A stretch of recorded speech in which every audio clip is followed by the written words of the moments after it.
Well, McDonald's is selling its business in Russia in response to the war in Ukraine. The burger chain said it wasn't consistent with its values to continue operating there. McDonald's temporarily closed all its Russian outlets in March. The BBC's Russian editor, Steve Rosenberg, says it's very much the end of an era.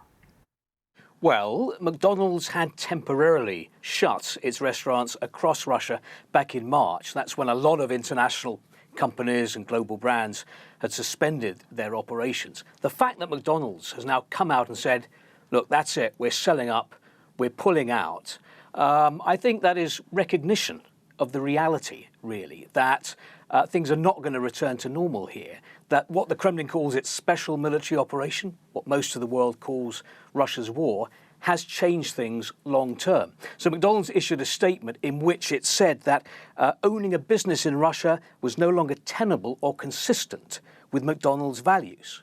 Now, this really is the end of an era. I remember when the first McDonald's restaurant opened in Russia way back in 1990, back in the USSR. There was such excitement, such huge crowds. I had to queue for 3 hours to get in. And I remember that day, American burgers and fries and pies, they really were a symbol that day of Moscow embracing the West, you know, fast, hot food to help end the Cold War.